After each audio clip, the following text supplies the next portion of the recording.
Bueno, pues seguimos paseando por aquí por Japón y hablando de Parménides. Vamos a viajar a la verdad. Para Parménides hay dos caminos en este viaje. Por uno se puede caminar y por otro no. Esto se plantea pues como una especie de dilema enigmático y abstracto. Hay dos caminos. Uno afirmativo, que sería que es y que no es posible no ser, y otro negativo, que no es y que es preciso que no sea. Este último camino, el camino del no ser, es imposible. Dice, no podrás conocer lo que no es ni tampoco mostrarlo. En cambio, solo es posible el primer camino, el camino del ser. Es decir, solo es posible afirmar que algo es. El no ser no es ni tampoco puede pensarse sobre él. Entonces, solo existe un camino, que lo que es, es. Pues lo que no es, a lo que podemos llamar también la nada, es imposible que sea y es imposible que se piense sobre ello. Vaya lío. Pero vamos a intentarlo un momento. Vamos a intentar cerrar los ojos y vamos a intentar pensar en nada. Vamos a intentar imaginarnos el no ser, la nada. Vamos a hacerlo. Vamos a pensar en nada. ¿A qué es imposible? Bueno, pues eso. Siempre que pensamos en algo. Así que Parménides tiene razón. No puede pensarse en nada. El no ser no puede ser pensado. Por lo tanto, lo que no es ni puede ser pensado. Y esto le dice la diosa a Parménides. Y también, por otro lado, no es posible no hacer nada, como dice Keisho en la rima que hemos puesto antes. Aunque creamos que no hacemos o que pensamos en nada, siempre estamos irremediablemente haciendo o pensando algo. No hay, pues, otra posibilidad más que la de que lo que es. Solo hay ser. Y en cambio, la nada no es y tampoco podemos pensar en ella. Por otro lado, ¿cómo llegamos a conocer todas estas cosas? Si no tenemos la suerte de que nos las revele la diosa, como a Parménides. Bueno, pues hay que decir que nuestros sentidos, la vista, el gusto, el olfato, el tacto, se detienen en las apariencias, en los cambios, en el mudar de las cosas, en su nacer y en su perecer, en su variedad y en su multiplicidad. Pero en realidad todo eso son engaños. Por culpa de los sentidos, andamos como si tuviéramos dos cabezas, dice Parménides. Deambulamos bicéfalos. Por un lado vemos el ser y por otro vemos el no ser, engañándonos, sin enterarnos de lo que de verdad pasa.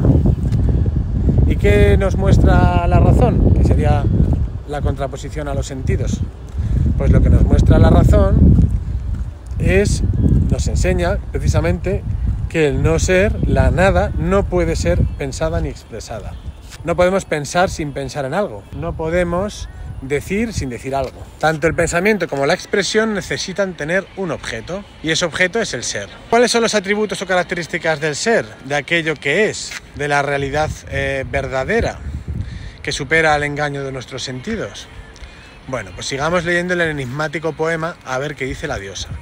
Dice, un solo discurso como vía queda, que es. En este hay muchos signos de que lo que es, y ahora dice las características. Ingénito e imperecedero, pues es completo, inmóvil y sin fin. No fue pasado, ni lo será, pues es ahora todo a la vez uno continuo. Pues ¿qué nacimiento le buscarías? ¿Cómo? ¿De dónde habría nacido?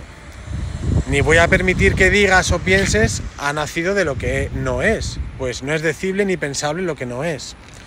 Pues ¿qué necesidad le habría impulsado a nacer, después más bien que antes, si procediera de la nada? De modo que es necesario que sea absolutamente o que no sea. Ni la fuerza de la verdad permitirá que de lo que no es nazca algo a su lado. Por eso la justicia no permite ni que se engendre ni que perezca, aflojando sus cadenas, sino que las mantiene firmes. La decisión sobre estas cosas se basa en esto, es o no es, pero se ha decidido, como es necesario, abandonar una vía como impensable, pues no es la vía de la verdad. Sabemos abandonar la vía del no ser, entonces solo nos queda el ser. ¿Cómo podría lo que es después de eso perecer? ¿Cómo podría nacer? Pues si nació, no es, ni ha de ser alguna vez. Por tanto, queda extinguido el nacimiento e ignorada la destrucción. Ni tampoco está dividido, pues es todo igual. Ni hay más aquí, esto impediría que fuese continuo, ni tampoco hay menos allí, sino que está todo lleno de lo que es. Por tanto, es todo continuo, pues lo que es toca a lo que es. Por otra parte, es inmóvil en los límites de poderosas cadenas. Está sin comienzo ni fin. Permaneciendo lo mismo en el mismo lugar, yace por sí mismo y así se queda firme donde está. Porque no es lícito que lo que es sea ilimitado, pues no es indigente de nada, y si lo fuera, carecería de todo. De lado lo ha encadenado para que sea entero e inmóvil. Por tanto, todas las cosas son menos nombres que los mortales pusieron convencidos de que son verdaderos. Nacer y morir, ser y no ser, cambio de lugar y variación del color resplandeciente. Pero puesto que su límite es el último, es completo por doquier, semejante a la masa de una esfera bien redonda, equidistante a partir del centro por todas partes. Bueno, pues vaya texto, ¿no? Bueno, según Parménides, partiendo de que solo lo que es, o sea, partiendo de que ya hemos desechado la vía del no ser y nos quedamos solamente con la del ser, tenemos que concluir lo siguiente, que el ser es ingénito, o sea, inengendrado, que no ha nacido, y es imperecedero, que no va a morir, porque lo único existente no puede dejar de ser o tampoco proceder de la nada. Y además, para los griegos, eso de creación de la nada, de crear algo de la nada, era impensable e imposible.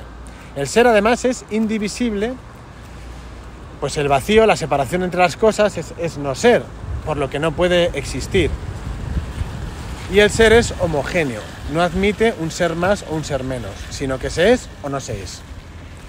Por otro lado, y curiosamente, el ser es limitado, porque si fuera ilimitado carecería de límites, y el ser no puede carecer de nada, tampoco de límites. Así, Parménides imagina el ser como una esfera. Para los griegos, además, la esfera es la figura de mayor perfección, pues sus líneas no tienen principio ni fin y es idéntica a la distancia que hay entre cualquier punto de la superficie de la esfera hasta el centro. Por último, el ser es inmóvil. Es imposible que se desplace, ya que no existe nada que no sea el ser mismo. ¿A qué os recuerda esto del ser? Está en todas partes, no se mueve, es homogéneo, es todo uno.